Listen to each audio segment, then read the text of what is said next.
m'appelle Stéphanie, j'ai 36 ans et j'ai 3 enfants. Un grand garçon qui va avoir 6 ans, qui est rentré au CP, et des jumeaux qui viennent d'avoir 1 an et qui viennent de rentrer à la crèche.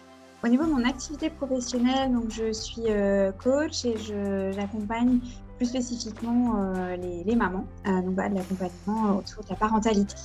Bonjour, je m'appelle Stéphanie Ricard-Tounissou, je suis orthophoniste en libéral à Angers.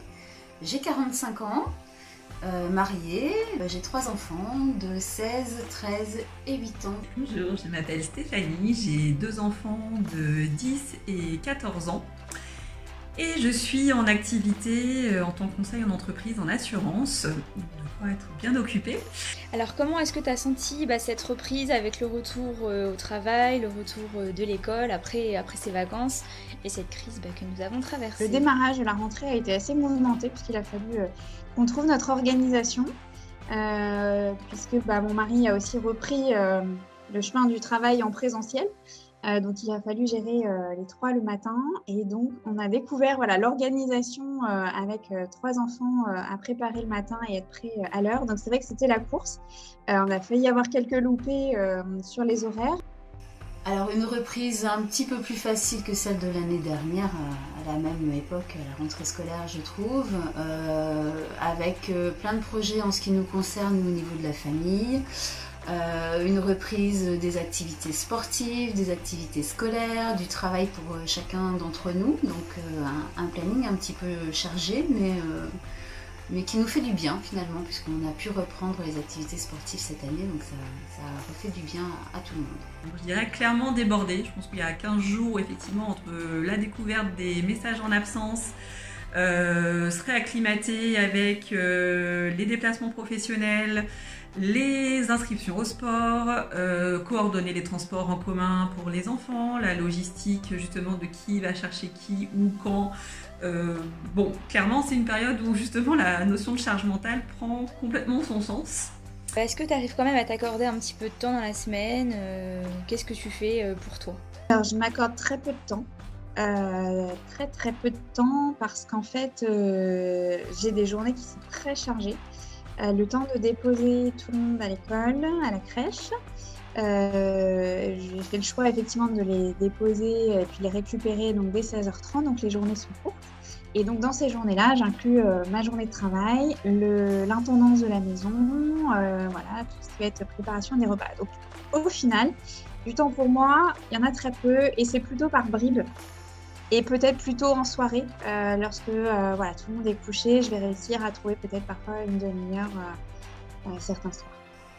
Alors pour moi, là, cette année, j'ai réussi à m'octroyer un petit peu de temps dans la semaine, le soir, pour aller à une séance de sport en collectif. Donc je me suis inscrite dans une salle de sport et je fais 2 fois 3 quarts d'heure de cours de sport le jeudi soir.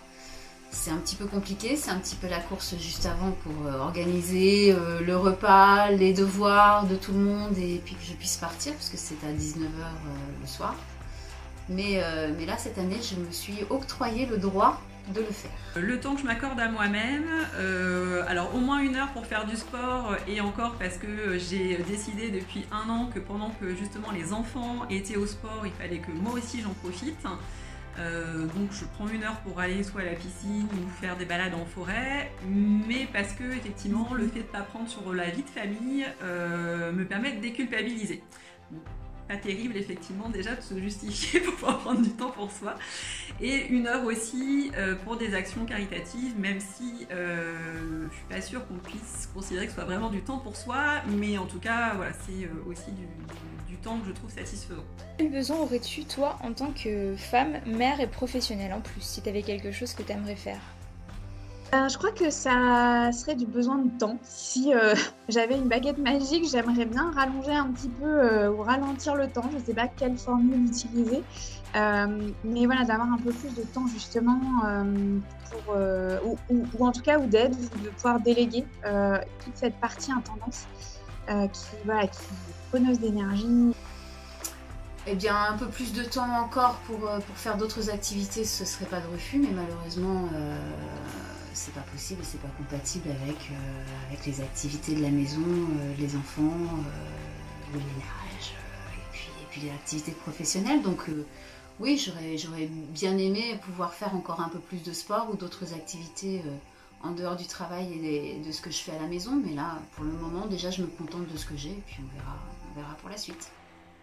Alors, principal besoin, clairement, c'est de réussir à faire des vraies pauses, enfin, d'avoir des moments où on arrive à arrêter de courir, à penser à ce qu'on a oublié, à ce qui reste à faire, voilà, juste à réussir à se poser,